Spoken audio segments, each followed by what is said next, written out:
we don't choose our desires. We Uh-huh. choose how we respond to them, but we don't choose our desires. We really just have to listen to it. You're listening to Get Your Marriage On, the fun and spicy podcast bringing you new tools and fresh ideas so that you can be the sexiest couple you know.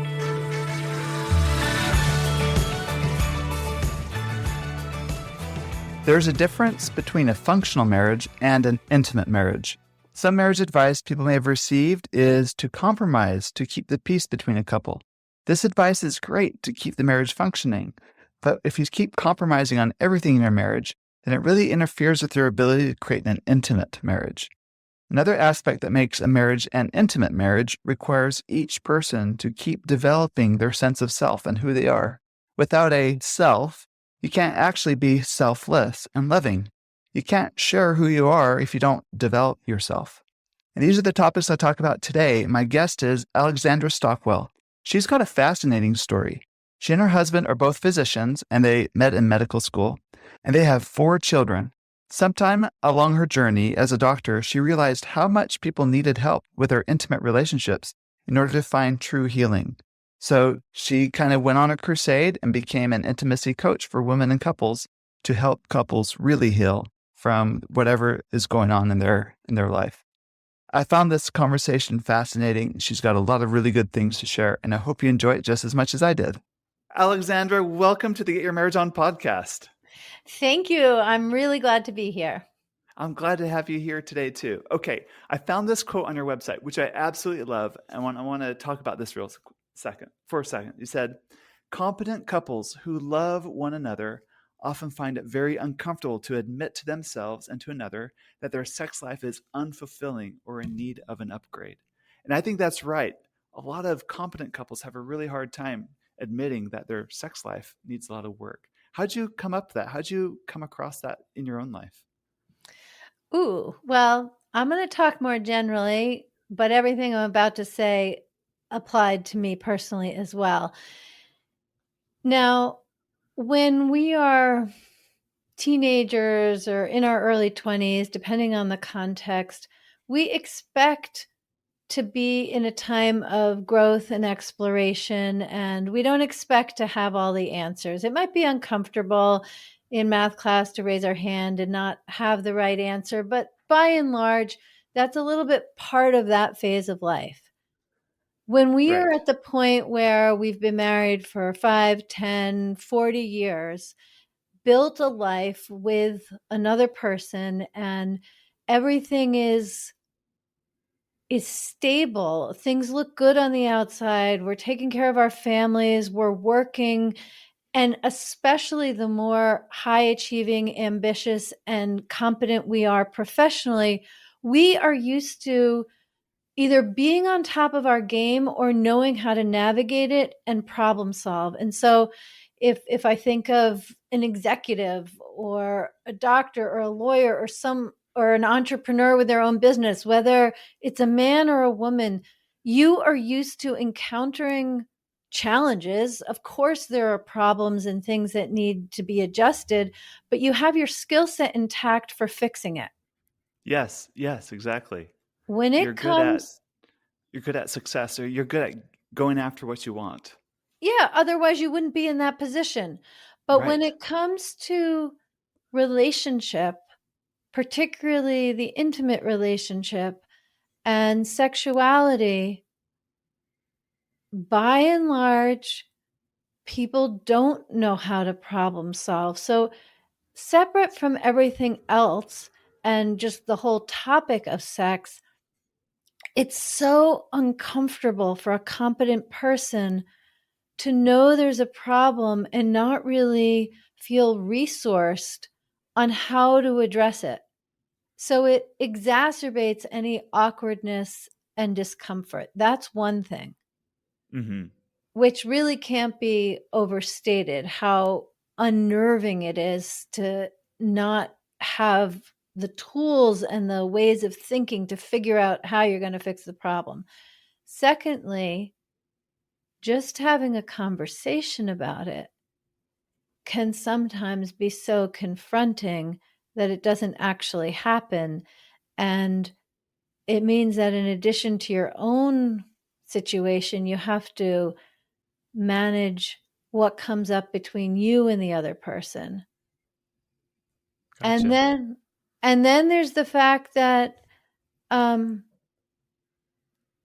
we don't want to have anybody know that this is an area we're struggling in, because we're supposed to have this figured out if we're happily married.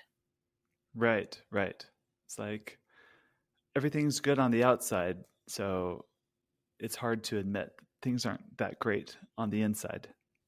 Yeah, if our lives are otherwise chaotic or we're lurching from one unfulfilling job to the next, then this is nowhere near as confronting as Uh-huh. when we have our lives together and then there's this outlier situation in our sex life. Right, right. And I know you are an MD, or were an MD, worked in the I medical am an profession. MD. That's one MD of those is, things that uh-huh. even if I never touch a stethoscope, I will be an MD. It's a state of being, let's say. So I Yeah, am an yeah, MD yeah. forevermore. As an MD, what happened in your personal life that made you realize you really want to go, like, examine your own intimate relationship with your husband and then see this pattern in other couples? Well, I met my husband the first week of medical school, and then we got together, we got engaged, and I had my first child just before just after third year of medical school, second child just before my internship.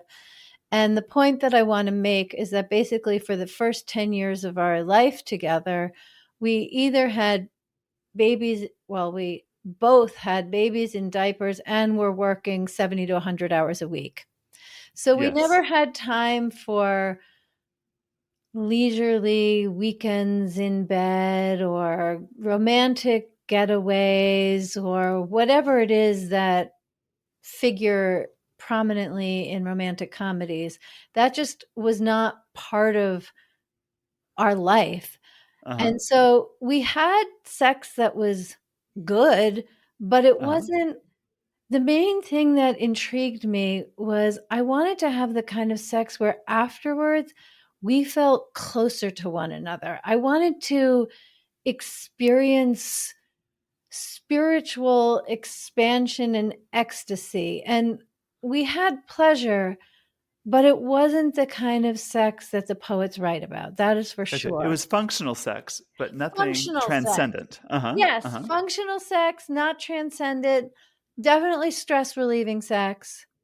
Mm-hmm. And we weren't further apart after sex, which could have happened but didn't, but we weren't particularly closer either. And I always thought, okay, once we have time, Uh-huh. then it's going to be delicious. Uh-huh. But as I say, 10 years in, I had all of my weekends off. He had most weekends off. We didn't have any children in diapers. We had evenings together. But our sex life didn't get worse, but it didn't get better in terms of the amount of passion. And I love that you use the word transcendent. It just wasn't that way. And, we have a good life otherwise, like I was talking about before, and however many decades together, hopefully, it still took me a long time to actually name the situation as I experienced it. And that has to do with the things I've already spoken about. And it also has to do with the fact that both my husband and I are children of divorce. And Uh-huh. I was 9 years old when my parents got divorced. He was 6. And there was a part of me that felt like if I say intimacy isn't really working for me, that there was this very imagined, but it felt real risk that we would end up going down the path of divorce. And I would look back and think it all started when I said I wasn't happy with my sex life. But Gotcha. it was terrifying. But to my surprise, when I very gently said something, my husband said, "Yeah, me too. Let's work on it." Wow, that's good. I want to back up a little bit. I think a lot of couples, if they're in, like what you say, 10 years in with children and life has just been really busy and you've developed these patterns of functional sex, they don't think that things can get any better because they don't like even think or can fathom an, an alternate reality. What is it for you that you realized this sex that we're having is okay, but it can be so much better? Was it books or movies or like what influenced you to realize what we're having? We're living beneath our privileges, so to speak, knowing it can be so much more. Yeah, what an intricate, valuable question. So, I need to step back a little bit and talk about my professional journey because I was in my mid 30s. I had my own small holistic medical practice north of Boston. I'd paid, I think I said this already, but anyway, I'd paid my medical school loans and um,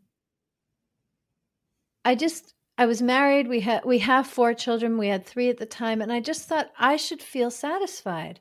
I've worked Hmm. really hard for about 15 years, I and paid off now my debt.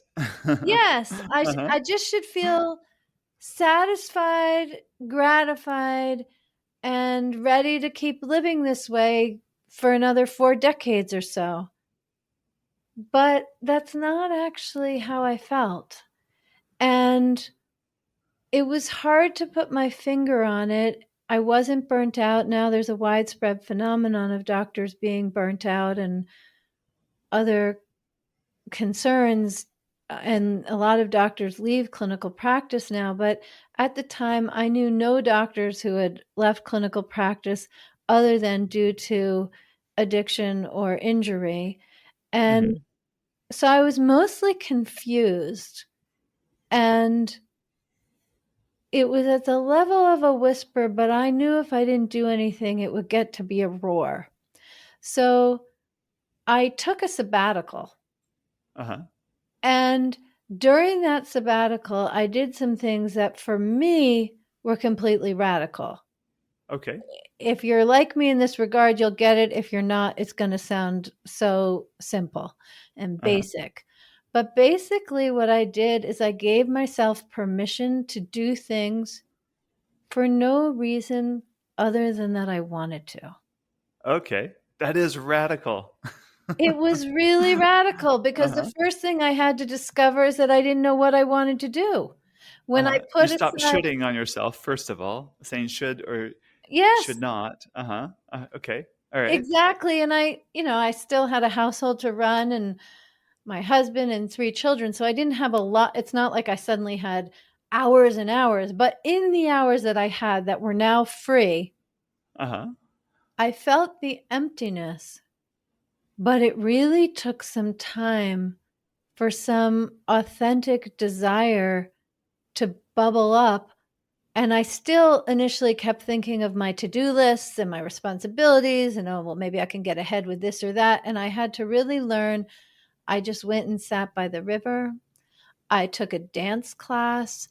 I gave myself permission to let how I felt about something be enough reason to do it. So it really was disrupting doing things as a means to an end. Even going on vacation for me back in those days was a means to an end. It was because it would be Uh-huh. good for everybody.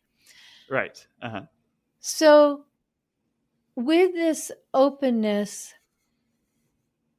I also began to experience myself as a woman in a way that I hadn't before. I took Uh-huh. classes that cultivated feminine qualities that I just was curious and a little intimidated. I didn't own any lip gloss at the time, and so I bought my first lip gloss. I Uh-huh. bought some heels, things that are not that special, except if you've been wearing scrubs and sneakers in the hospital and taking care of kids. It was a big deal for me, and my mother was more of a hippie. So I really just was exploring parts of myself that had been dormant since I was a little girl. And Hmm. in the course of doing that, first with a little bit spiffing up my appearance and dancing and having more fun and kind of emphasizing friendships with women in a way that I hadn't during my medical training and beyond, I found myself eventually at the point where my life had really gone into technicolor in terms of gratification and depth of meaning and experiencing my life in a rich way. And the one area that lagged is the one we're talking about today, where I thought, well, if I've been able to feel differently about cooking dinner for my family, about how I'm going to spend an afternoon, what if I can feel differently in the bedroom too? That's wonderful because with the men I work with and the couples I work with, I often hear the complaint that she just doesn't know what she wants in bed. And I ask her, and it's blank. And I believe there's some truth to that. Some women just really don't know what they want in bed because they haven't thought about it. But do you think there's a correlation there? Sometimes they're not living their life, they're living someone else's life. And like what you did, you took a radical step forward and started living your own life and deciding what mattered to you. That kind of opened up more possibility and color and depth to who you were. Yes, this is a I'm going to give a multifactorial answer. Um, let's see. First of all, you said that women don't think about what they want in bed. And I just want to emphasize that this question of what do you want, it's really not an intellectual inquiry. It happens much more in embodiment and sensation and imagination. And so analysis and logic is not going to help a woman answer this question. So I just Right. want to And I emphasize should that. and I should also clarify this isn't just for women also. A lot of men struggle too with knowing what they really want. So it's not For just women. sure. For Uh-huh. sure. Although I'm going to answer for the women. Yes. So I actually have a very simple program on this. It's called Desires Awaken the Woman Within.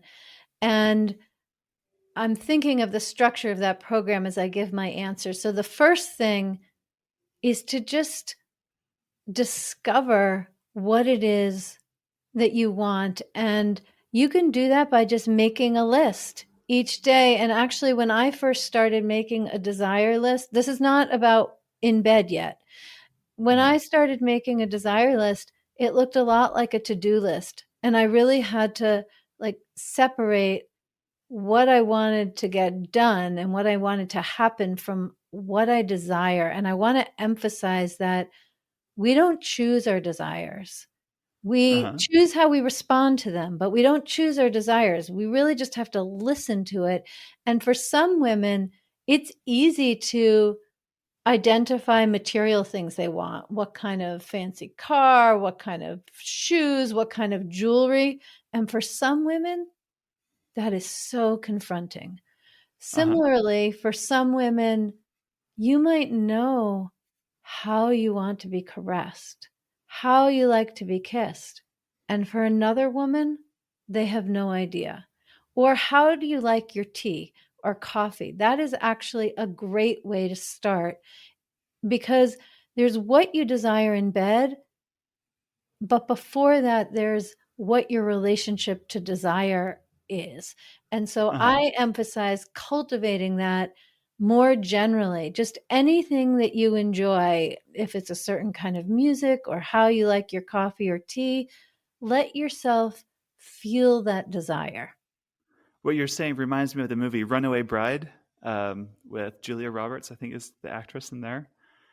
Like she can't what she wants is what her boyfriend at the time wants. Like the way she likes her coffee is the way her boyfriend likes coffee, or eggs, or music, or whatever it is. And it wasn't until later in the film when she really decided what she wants is when she's able to really choose, because she's Yes. always living in someone else's shadow. And there's a way in which men are conditioned around this. And there is certainly a way in which women are conditioned to, be rewarded for service and helpfulness and nurturing, none of which really directly correlate with connecting with what we want. So yes, I'm glad you brought up the runaway bride, because that's the phenomenon. So that's really the first step. And then the second step is it's risky to welcome in your desires, because inevitably there's some desires that come that you don't approve of, that are actually taboos. And that can be because something is too expensive or too exotic, or you don't deserve it, or in the bedroom it just makes you blush to think of communicating it to your spouse. Like, Hmm. there are many, many impediments, even once you do know what you want. And Right. so in my program, which, as I say, it's uh, $50. It's not a complex thing, but there's a lesson on identifying what you want, a lesson on navigating the sense of taboo, and then my very favorite is the lesson on how to ask for what you want so it Uh-huh. feels really good to give it to you. Because the trap that so many women fall into when they do know what they want is they blame their husbands for not already giving it to them, or point out critically how their husbands are failing them. And neither of those make it really lovely to give you what you want. Yeah, I can see that.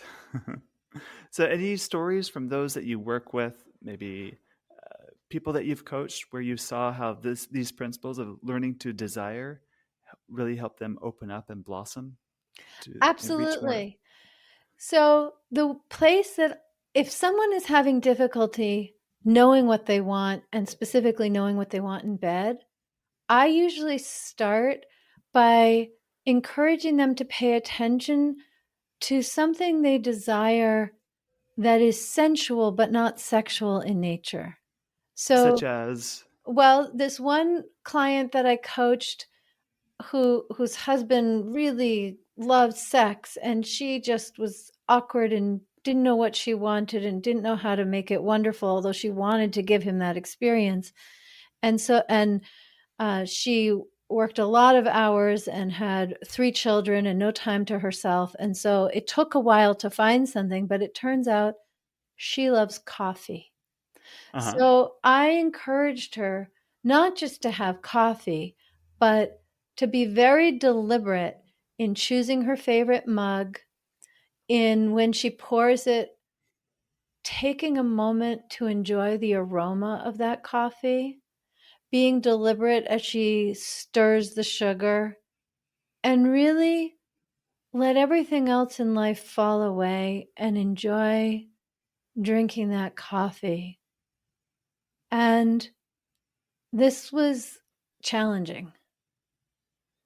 But once she could do that, she could similarly in bed relax enough, slow down enough to experience those sensations.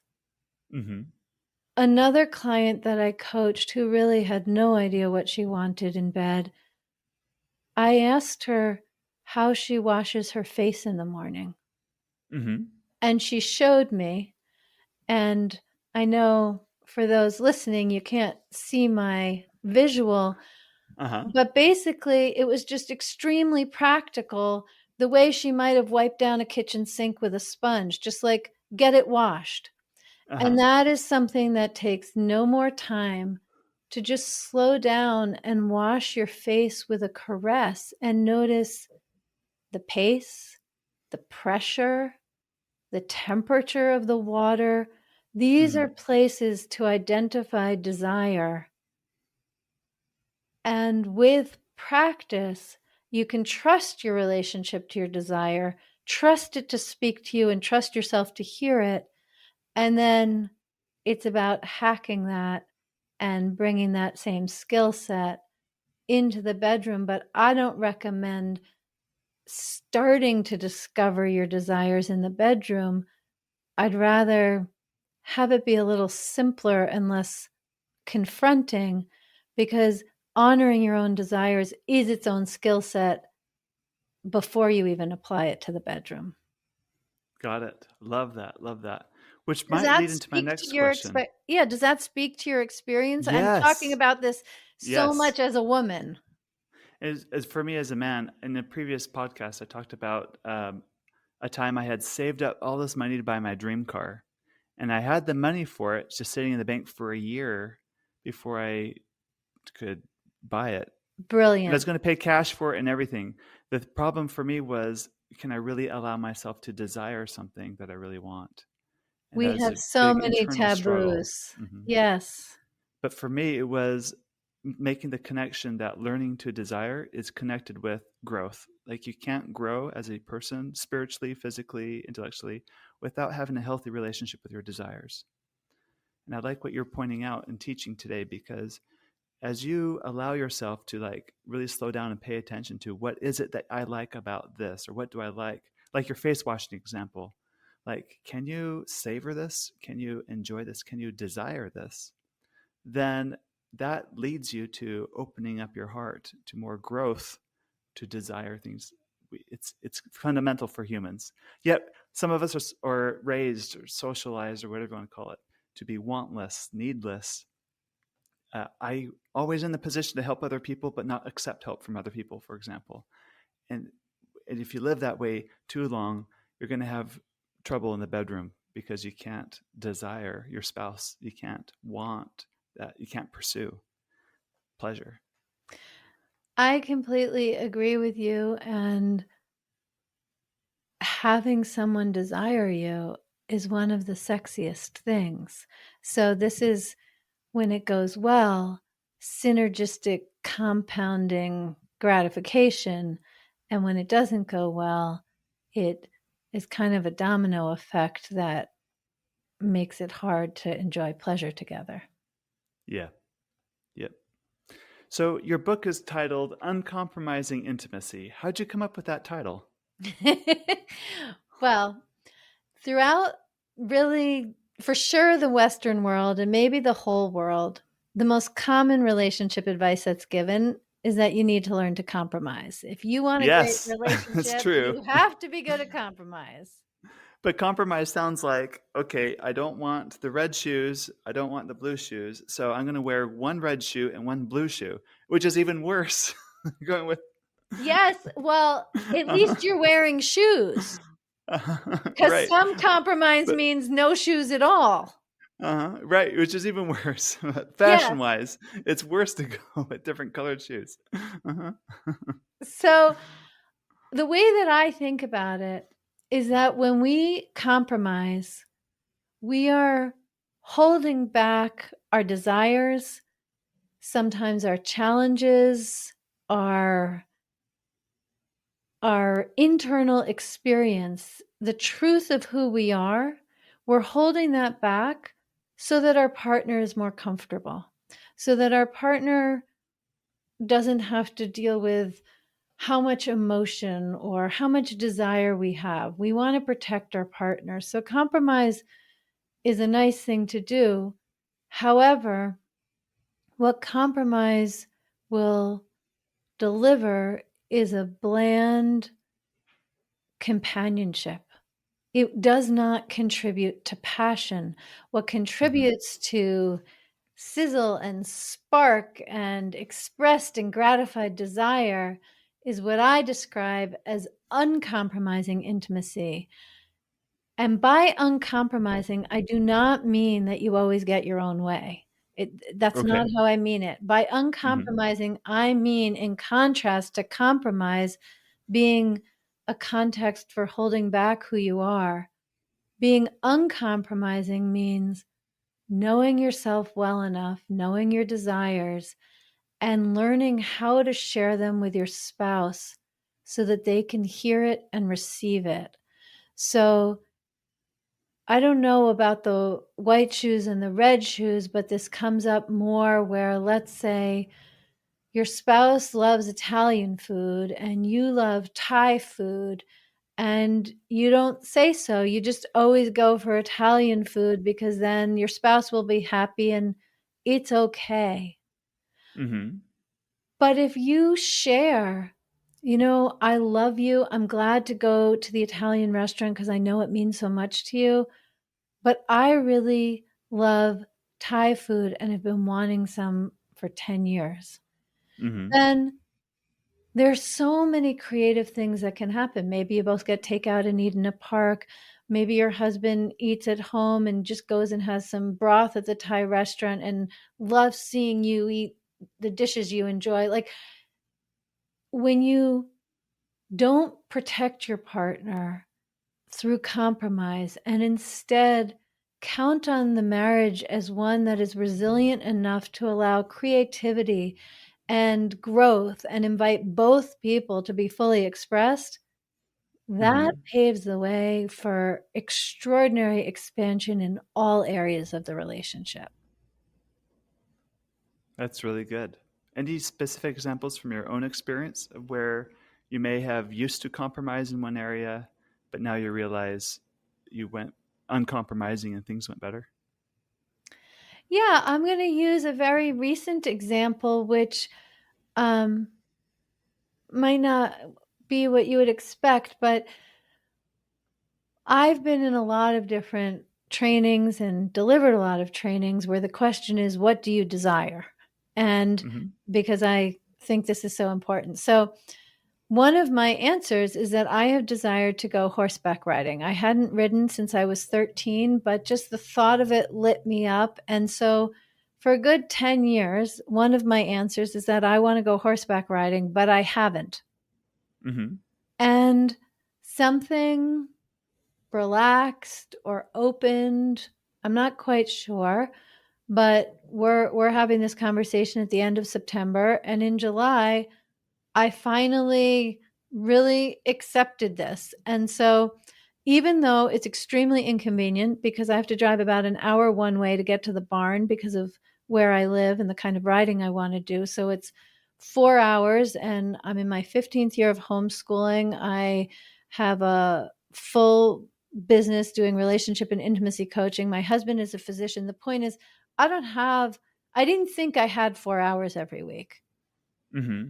But I told my husband, this has become really important to me.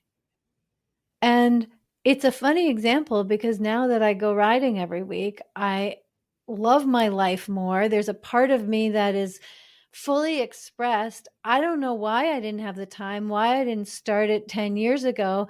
And my being able to pursue something so meaningful for me makes it hotter between us. And he actually was never the impediment. That's why I emphasize with compromise, we don't share things thinking it will be a problem for our partner. And many times it actually isn't. We just think it would be. And so we just don't speak up because it's not worth the trouble. So I see. that Yeah. might not be evidently a sexy example, but it actually is because I feel more alive. I feel gratified. I feel more integrated. I am filled with these memories from my childhood that really are gratifying to me. And I feel like I am more present and more available for every kind of intimacy with my husband because I finally prioritize myself enough to go ride. That's so good. This is great. All right, Alexandra, as we close up today, let's say you're a couple who's applying all the things that you've learning. They are more in touch with their desires. They're not compromising. Now, let's take things to the bedroom. What are your black belt sex tips? What are Okay. 2 or 3 ideas to take things really to the next level in the bedroom? Yeah, I love that you call it a black belt sex tip. But okay. So honestly, my best black belt sex tip happens before you get to the bedroom. And I have two of Great. them. Uh huh. One of them is that the best positive predictor for a happy sex life and a long lasting happy marriage is actually talking about sex. Of couples who don't ever discuss sex with one another, only 9% describe being satisfied in the bedroom. So Great. just getting that conversation going is transformational. Maybe not the first time, but you get used to having those conversations and your sex life will explode in the best way. Great. My second black belt tip is that in the context of long-term marriage, emotional intimacy is essential for and paves the way for sexual intimacy. So if you're not having the sex that you want to be having, the very first place to put attention is on deepening and cultivating emotional intimacy. And that brings you closer together and also makes it so that you can be on the same team navigating how to improve your sex life. That's great. Those are 2 great tips. That's great. Thank Talk you. about it and have good emotional intimacy too.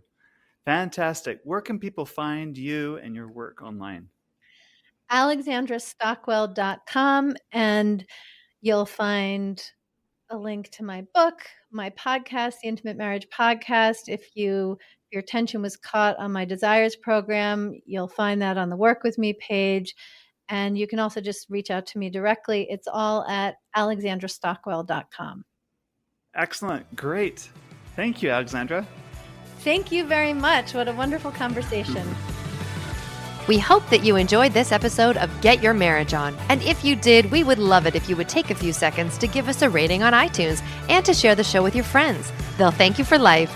Once you've done that, you can head over to getyourmarriageon.com for more resources about today's topic and to download our amazing marriage apps. Now go get your marriage on.